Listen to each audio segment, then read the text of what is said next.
Welcome into the DNVR Avalanche podcast presented by DraftKings Sportsbook. Use code DNVR when you sign up for a new account to get amazing odds boosts every single day. Rudo and Jesse coming at you live to talk a little bit more of the playoff lead up here. Obviously, not directly affecting the Avs, but who the Avs are going to play is still very much up in the air with, if you're really stretching it, maybe 5 teams you could make an argument for. Yeah, we're going to get into it. So I don't want to give away too much, but yeah, man, last night was significant in kind of what you're talking about. So yeah, we'll definitely get into how many teams actually are there. Yeah. It depends on how generous you want to be, but there are definitely a number that could realistically end up in that second wild card spot, as it were. Some of them are going to take a little bit of magic one way or another for them to fall into that spot, but it could happen. We'll have to wait and see for the final results. But let's start with the Western. Not the Western Conference, the Central Division. Central. Sorry, I knew where you were going. Yeah, he knew. I was just gonna roll with it, but I was like, yeah. It was close enough. Close enough. St. Louis and Minnesota, 1 point separating them for the number 2 spot in the division. Minnesota does have a game in hand there.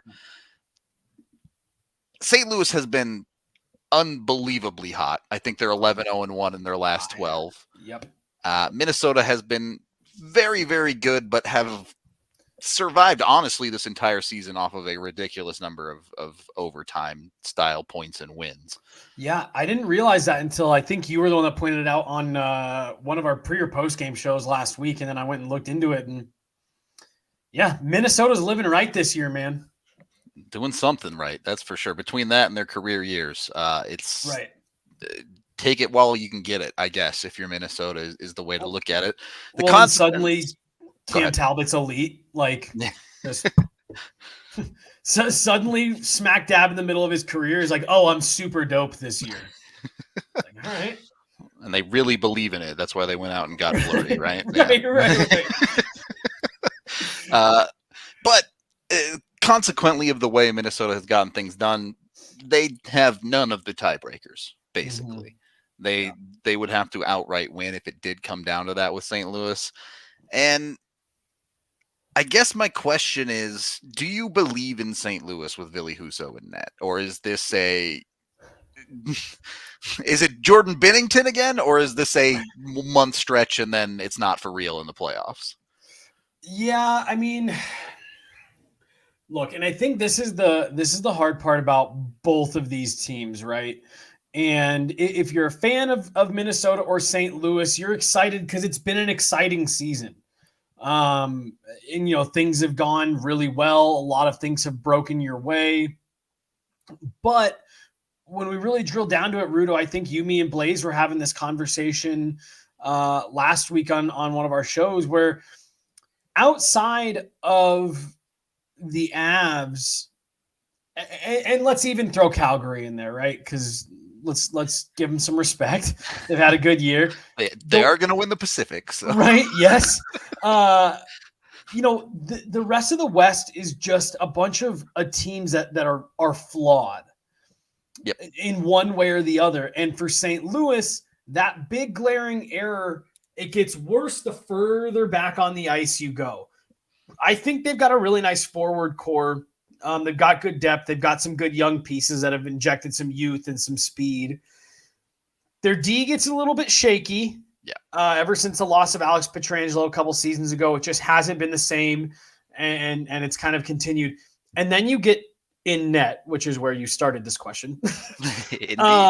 And man, we were joking and laughing about the Jordan Binnington deal on a show at the end of last week, and everyone saw the 6x6 and it was like, ooh, he took you on one good run. Yeah. Had 30 good games. Right. It was a hell of a run, but it was half a season and you just committed to that guy like he's Carey Price, bona fide, number 1 Olympian, et cetera. And it hasn't gone well this year. And so now you've got Ville Husso, who was actually another reason why the 6x6 contract was so puzzling, because people have kind of had Husso pegged as maybe that next guy in St. Louis. And he's come in this year and played just well enough to cast doubt on it being Jordan Binnington's net. Hasn't, snatched it right out from under him. Hasn't just, gone and taken the net by storm. He's been good. He's been just good enough. So if you're St. Louis, I really do think, because this is probably the one matchup that is set, East or West. Minnesota and St. Louis are playing. Who has home ice advantage is the only thing left to be decided. I think if you're St. Louis, you pick one, you close your eyes and you pick one and you give them a short leash. Like, that's really the only thing you can do.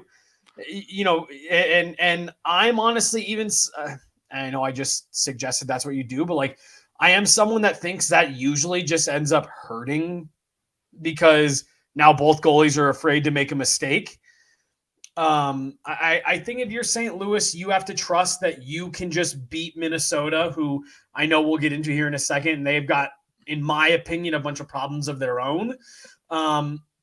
But you just pick one, and you know that you've got the quick pull on them if things start going sideways. When you're rolling a tandem and neither of them are really stealing the net from each other, that's really all you can do. Yeah, not an enviable position to be that front office or that coaching staff, having to make that decision every night in the playoffs. Right. Not one I would want to be in. I agree with you. I think particularly their defense you're looking at and you're going, it feels a little weak for a higher end playoff team, or a second seed, I guess, if that's what they do end up in that spot. But the flip side of it is, we're talking about Ville Husso having a hot month. Minnesota has 4 or 5 dudes having career years playing significantly over their career trajectories this year. So I guess I'll be that guy. Doing it in the regular season is great, but you get to the playoffs and it's a little bit different how you get that bread made. Yeah. Well, I'll be that guy with you. Dude, like I've been really skeptical of the Minnesota Wild for the last 2 seasons. The COVID shortened year last year, and this one. I've just kind of waited for the bubble to burst, kind of thing. Yeah. And credit to them. They play very, very hard. They are a tough out. They're physical. They play with pace. And like you said, they're getting career years out of everybody. But, Rudo, you and I were talking during an Avs game, so, not on a show, that this Minnesota team, and hey, they could prove me wrong once again, but they just have all the telltale signs of a pretender. Career years out of guys like well into their 30s playing, like you said, way over their career projections. They are winning a lot of these games in overtime, 3-on-3. They're getting to overtime. They lead the league in empty net goals, like with their net pull. It's like 13 or something. I was going to say it's double digit empty net every time they pull the goalie. It works. Yep. Kirill Kaprizov has been great, but you've got Matt Zuccarello redefining his career. Alex Goligoski redefining his career. Cam Talbot redefining his career. And it's like, okay, there's no way all these are for real. And then to your point earlier, you felt so confident in how Cam Talbot has played that you rewarded him by bringing in Marc-Andre Fleury and giving yourself a goaltending controversy. Like, it's just, I don't know. This team, they look like they know that this is kind of their shot. So they're playing kind of with the, what do we have to lose, fast and loose, which is great. But, I do, man, ever since the 13-14 Avs, I've just always been aware of, it feels a lot like that. Who is the team this year that's the 13-14 Avs? Where just everything goes right. And it doesn't mean they don't have good players. Semyon Varlamov that year, I thought should have won the Vezina. He was great.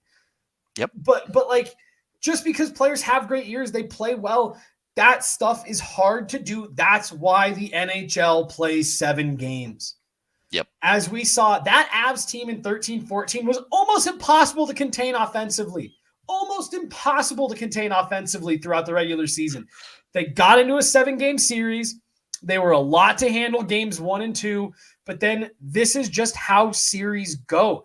It gets hard. I mean, I remember, dude, growing up playing in tournaments, and if you lose to a good team in the round robin, one of the things we would all say in the locker room, everyone said, well, it's tough to beat someone twice.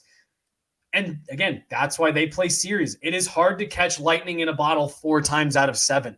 Yep. And I just don't know if Minnesota can continue everything going right the way it has in the regular season. It's just, you're asking a lot to break your way.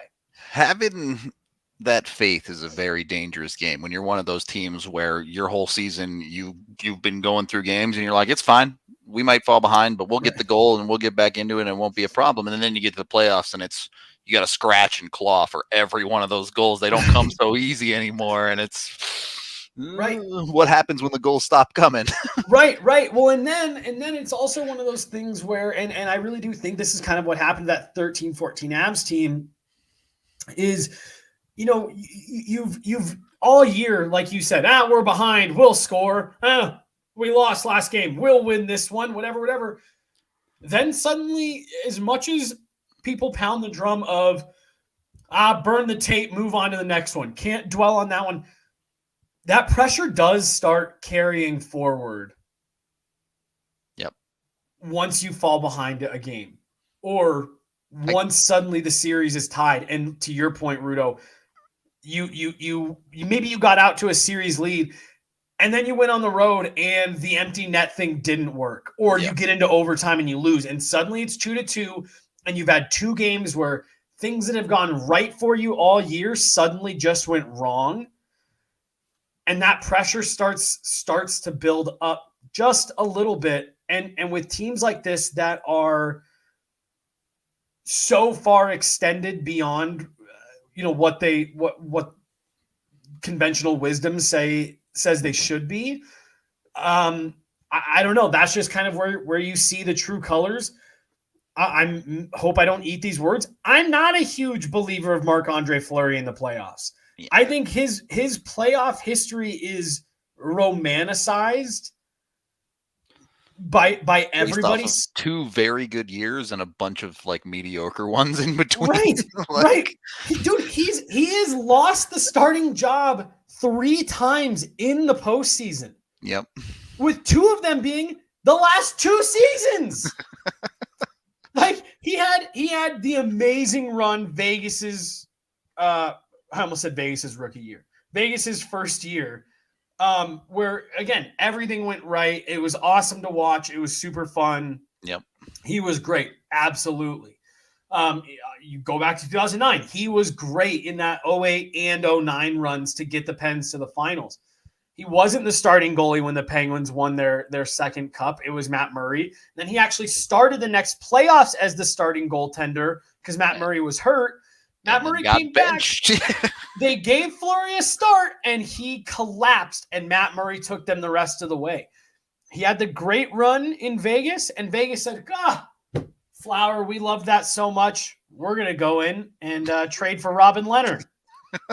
And he's going to start the next playoff for us. And then the next 2 after that we'll give to you, but they finished with Robin Leonard. Like, he just isn't this like perennial elite playoff performer that people make him out to be.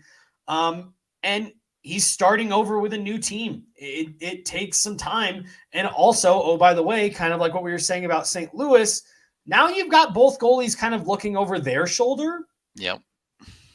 If Cam Talbot makes a mistake, he knows that Fleury's right there.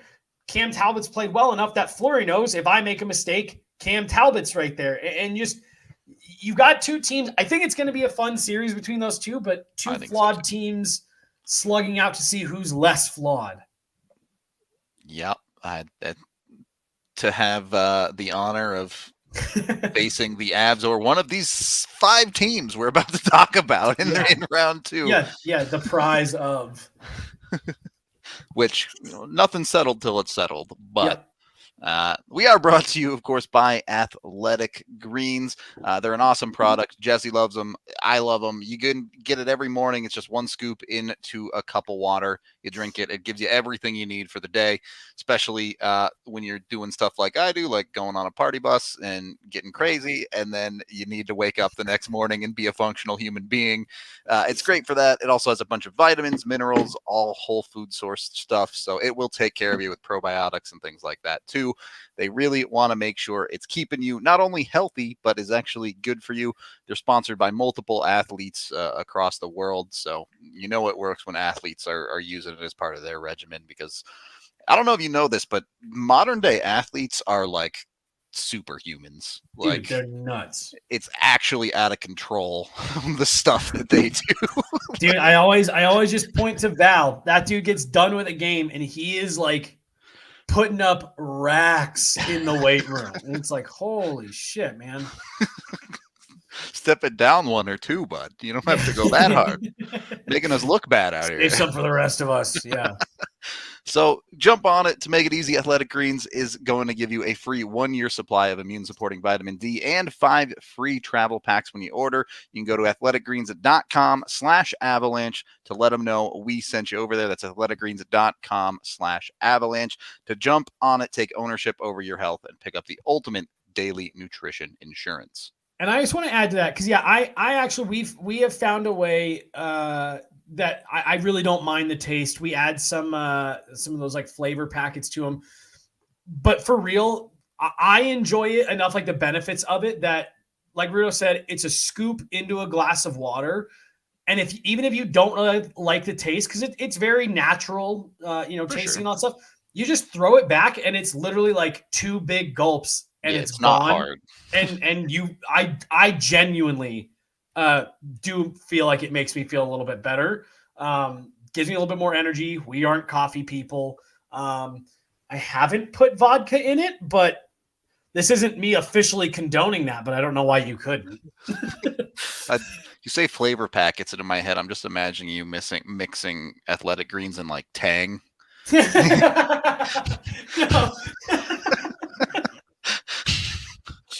Woo! I think that might cancel out some of the health benefits. Yeah. No, like the little like the Crystal Light pack. Yeah, I know what you're talking about, but my head just went straight to Tang. Scoop of Kool-Aid.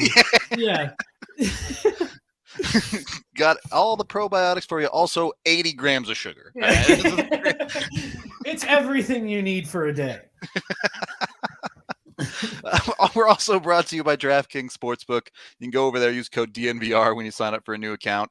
Right now, you can bet on any NBA game, $5 with the new account and the DNVR code. You don't even have to get the bet correct. You just get $150 in free bets for going over there and doing it.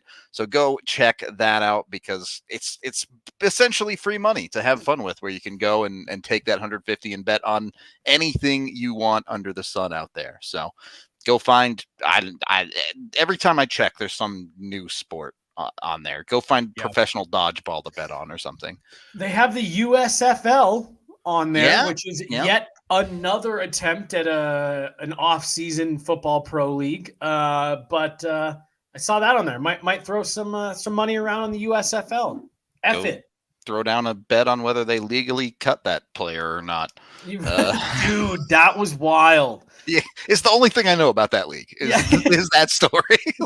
I know that, and that Alan Roach is the PA announcer for a bunch of the national TV games.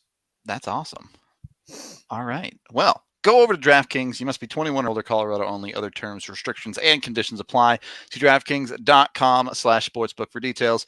And of course, if you have a gambling problem, call 1-800-522-4700. Second period of the DNVR Avalanche podcast presented by DraftKings Sportsbook. Look at the top of the Pacific really quick here. Calgary is going to win the division for sure. Edmonton probably pretty comfortable in that second spot. Yep. So they've kind of separated a little bit. If Edmonton really falters, maybe it becomes a conversation, but they should be pretty safe. Yeah, if it wasn't Edmonton, I'd be so comfortable being like, "Yep, they're safe, fine. they're good."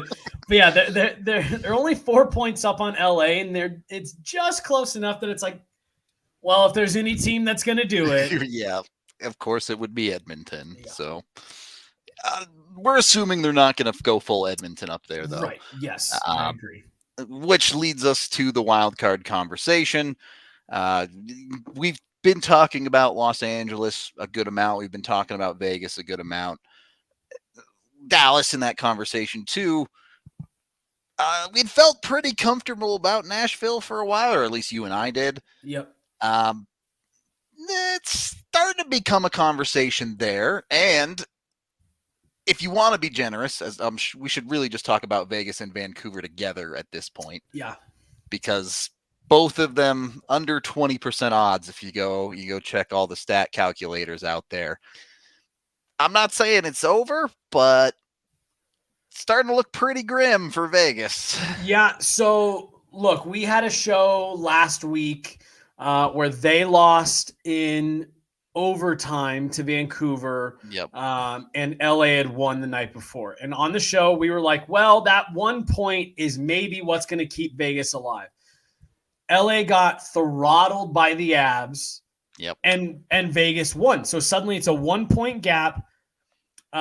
Vegas had a game in hand at the time. And so it's like, oh, look, they flipped they flipped the script, and now it looks like LA may be on the out. Well, like 5 days have passed, and suddenly, after last night, Vegas loses to New Jersey, tie game going into the third, and they end up losing. And LA pulls out a win. Now suddenly, both teams have 5 games left, and it's a 3 point gap, and LA doesn't have to play a single playoff team. Yep, they do play again tonight, though, against Anaheim. So. LA does, yes. Yep. And Anaheim will probably be wanting to play some spoilers, so, it's not a freebie by any chance.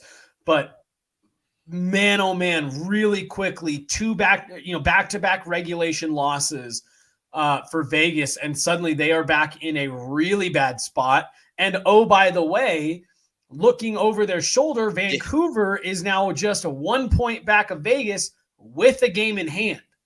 Yep, arguably in a better spot than Vegas. Yeah. Which, I mean, are we taking Vancouver as a bubble team seriously here, or do you think this is because they've won 6 in a row? They would have to for it to be a real conversation. They'd probably have to win 4 or really 5 of their last 6, including there's no negotiation. They have to beat LA. Yeah, they have a game 100%. Yeah, they have a head-to-head with LA, and they absolutely have to win that. I was laughing this morning, Rudo. I saw a Vancouver fan all mad at Jeff Merrick. I guess Merrick was talking about him on his morning show today. And he was like, "It's amazing how out of touch Jeff Merrick and the East Coast media is." Talking about Vancouver, there's so much close. No, they're way closer than Vegas. All Vancouver has to do is win out, and they're in. And I was like, anytime you are talking about your playoff odds and you start the sentence with win out, it's not a good look. Yeah. You are in a much worse situation than you are trying to lead on. Winning out is very hard in this league, regardless of how many games you have left. And I didn't even realize that Vancouver will have to end the season on a 12-game winning streak for this dude's. You're like, oh, well, this is all they have to do. Just win 6 more consecutive games. Against teams that include LA fighting for the same spot. Right. And it's like, yeah, sure, that's all they've got to do. But I think if you're Vancouver, to answer your question, like, I don't know, I think you're at the very least feeling a little bit better than Vegas. At least momentum's going the right way, for sure. And that is all that I would say really gives them that is we're playing well. Things are going well. I'm looking at their schedule. They've got Ottawa tonight. Vancouver does. It gets pretty brutal pretty quick, though. Yeah. And then you're on the road in Minnesota, in Calgary, back at home against Seattle, back at home against LA, and then you finish the season on the second night of a back-to-back against Edmonton. So Tough sell. yeah, I mean, like, that's one of those things where it's like, yeah, I feel better than Vancouver, or excuse me, than Vegas, but like that's also at this point of the season, it's almost kind of like saying, yeah, I feel better about our playoff chances than Arizona. It's like, well, yeah, but I don't really think that's going to matter for either of you. Yeah, true enough. You're not feeling great about either. Right, right. In that race. It's sure. like, sure, yes, you are in a better. You're starting on the second to most outside lane instead of the outside lane. And oh, by the way, we're only doing one lap. Like, yeah. like Good luck. yeah. And so, sure, yeah, Vancouver can feel better than Vegas. But as far as taking them seriously as a bubble team, I hadn't looked at their schedule and knowing that that's what they're up against. Probably going to have to win out. I mean, they're 4 points back of LA. So before we even start talking about them leapfrogging anyone, they've got to make up that gap. Yep.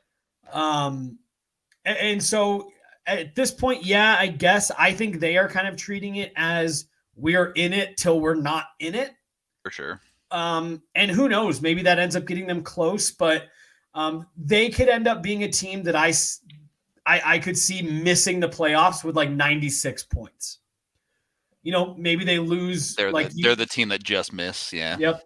Like you said, maybe they win 4 of these last 6, and maybe even they pull a point out of another one. OT loss somewhere. Yeah. Right. That still gets them to 95. They need help. Not a little bit of help to get there. Right. Like, and again, like with Calgary, and at Calgary, at Minnesota, at Edmonton, I think 4-1-1 is the best you can hope for, and then hope that you get a good amount of luck on the scoreboard, and one of your 1-1s didn't come to LA like that. That's a lot going right. Your big picture, it looks real tough for sure. Like Bruce, there it is, all that, sure, but Bruce gonna need some help.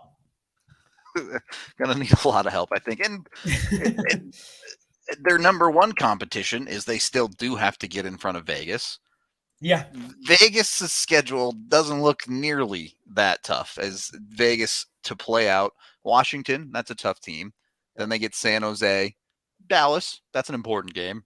Yep. Chicago, St. Louis, which that St. Louis game probably won't have anything to play for on St. Louis's side. Right. But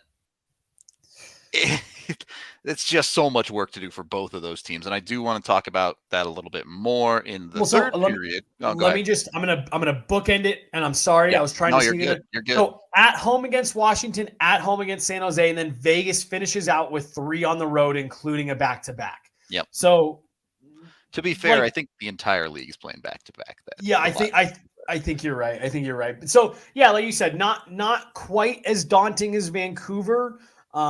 Not quite, but not as easy as LA.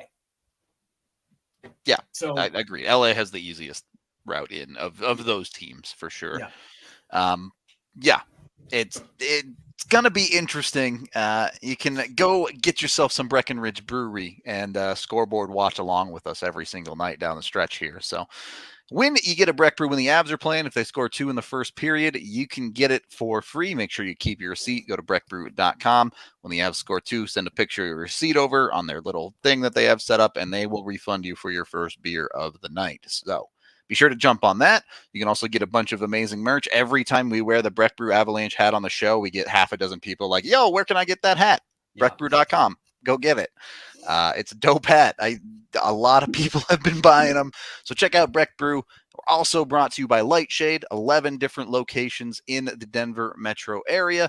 They sell a ridiculous amount of amazing products. You can get 25% off when you use code DNVR at checkout or go online to lightshade.com. Specifically, I recommend Wana sleep aids. They're super awesome.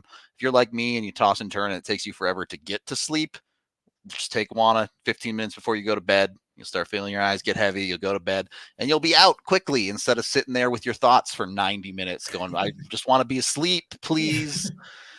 Don't do that. It sucks. You could have left it as instead of laying there with your thoughts. Everyone's like, oh, I'm out then. Yeah. If my options are do something or lay with my thoughts, I'll take option A every time. Anything else. Yeah.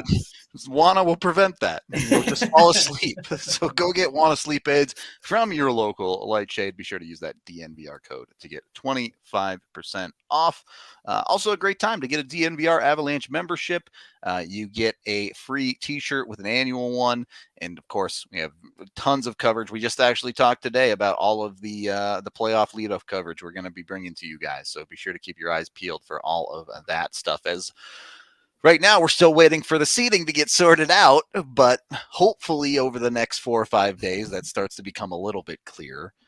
But I did want to talk about the wild card spots because for Vancouver and Vegas, the most direct path right now is through Los Angeles. Yeah.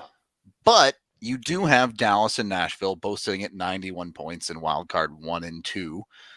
We've seen how quickly this landscape can change.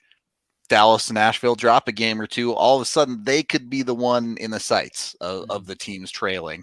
I tweeted this out the other day, but Nashville in particular, brutal schedule.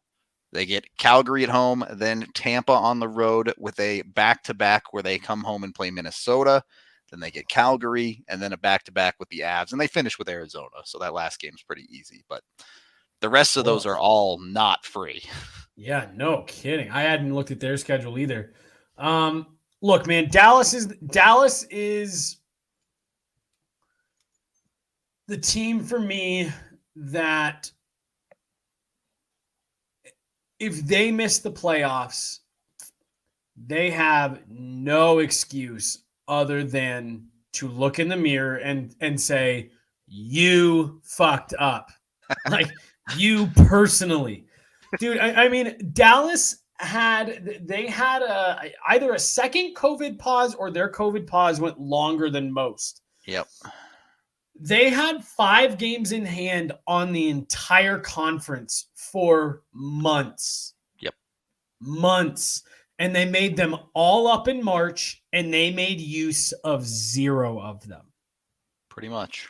They had the opportunity to put themselves 4 or 5 points clear of the wild card. You'd still have to be battling for position. You wouldn't quite be up with Minnesota and St. Louis, so you'd have to be holding off everyone coming up behind you. But they had the opportunity to put this away, and they have squandered the opportunity at every turn. The Devils did it to Vegas last night. Dallas gave up 2 goals in like 90 seconds in the last 3 minutes of a game playing New Jersey a couple weeks ago and lost in regulation. Yep. Like just unacceptable stuff.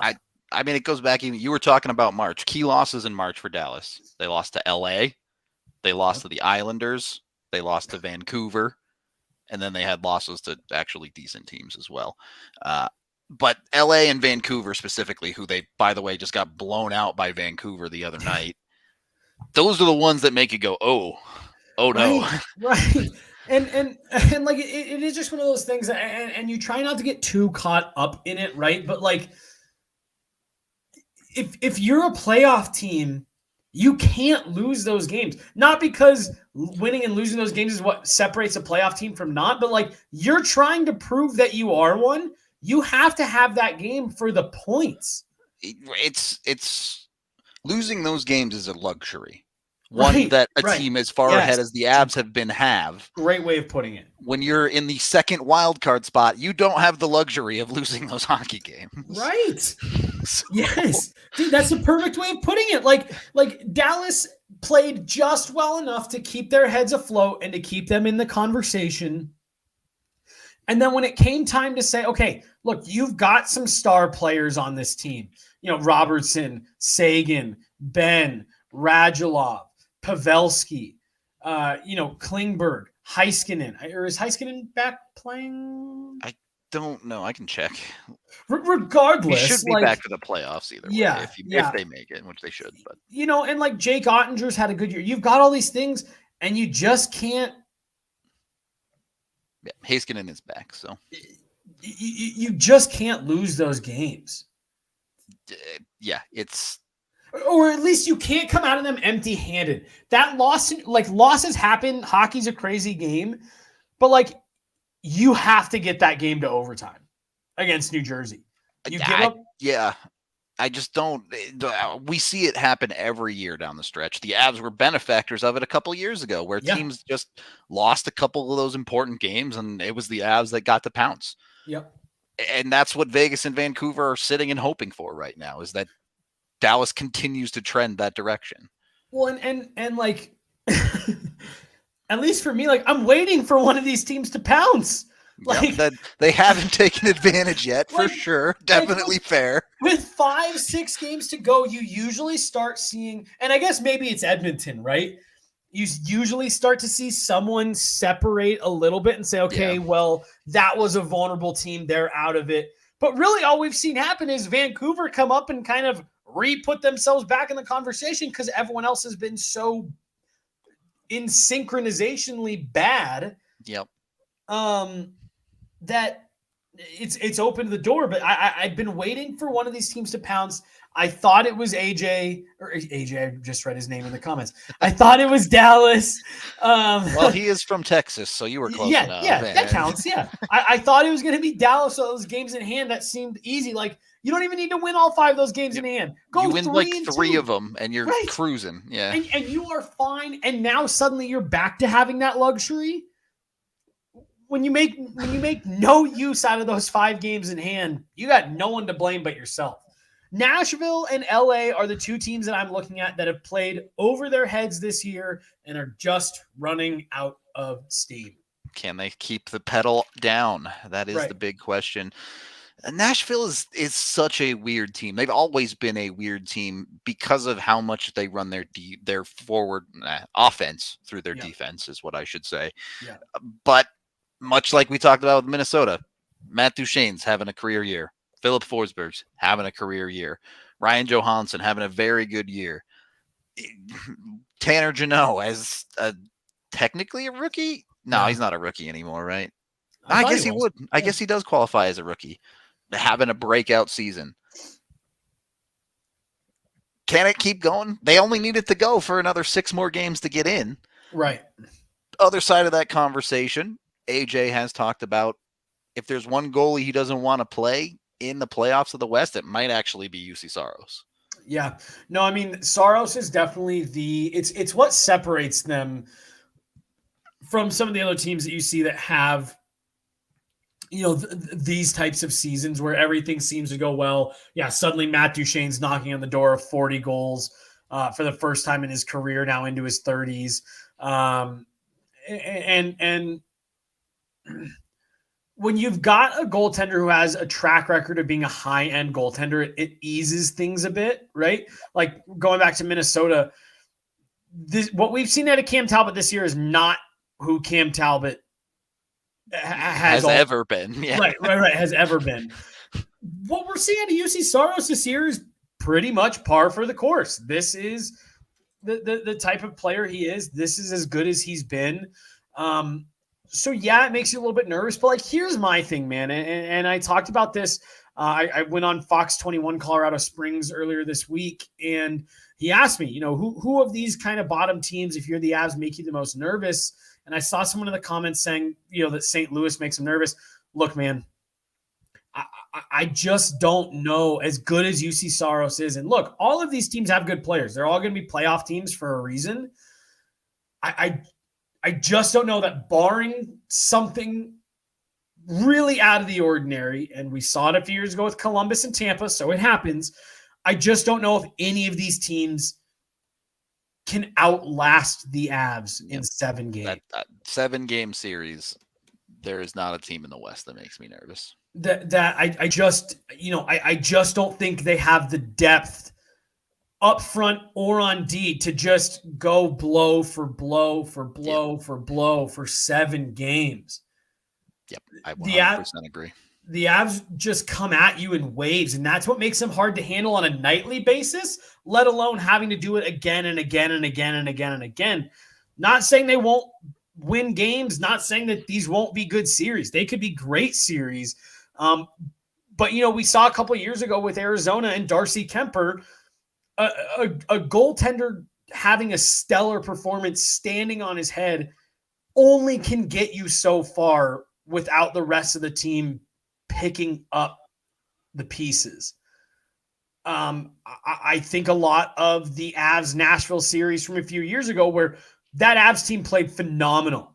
They left every last thing they had on the ice. They just didn't have a good enough team. And I think part of that, a big advantage this year in the playoffs for the Avs is how many options they're going to have. Again, we talk about the luxuries of these teams that are way far ahead of everyone. Look at what the Avs have been doing for the last 4 games.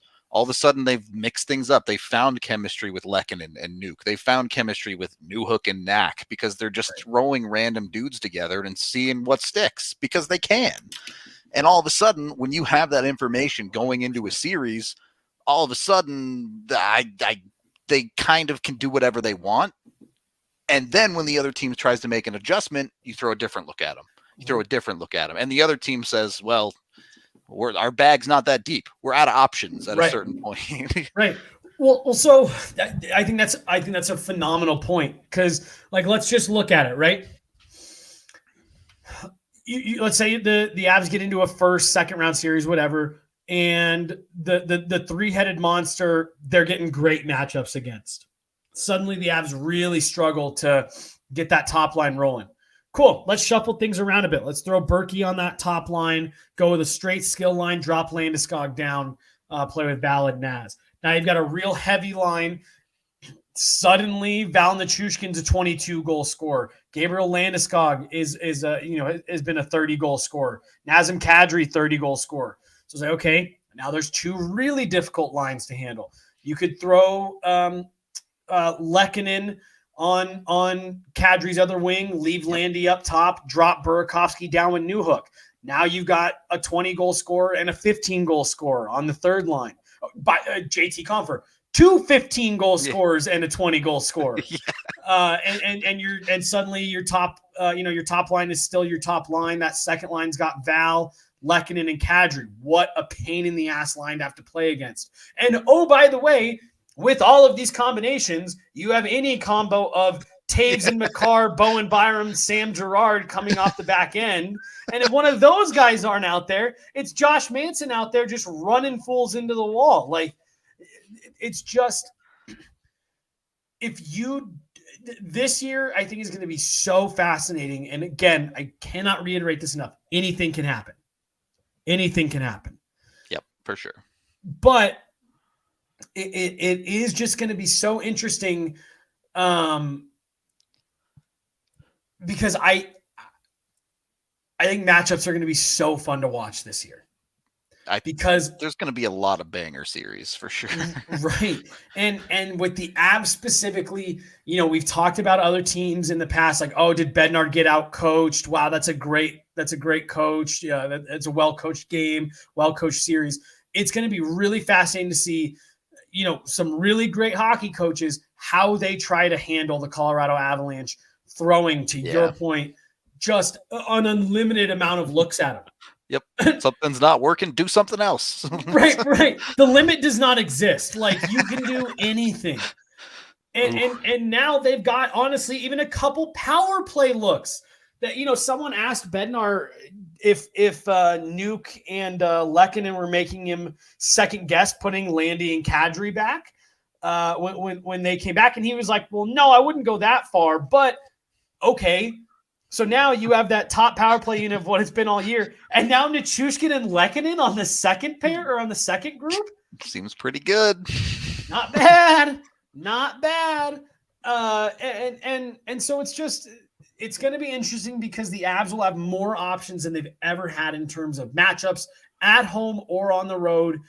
Jared Bednar is going to be able to shuffle things in a way that he's going to be able to get looks that he wants, that the team needs. He's going to be able to change things up to change momentum, change the way that a game or a series is going. It's going to be really interesting. Yeah.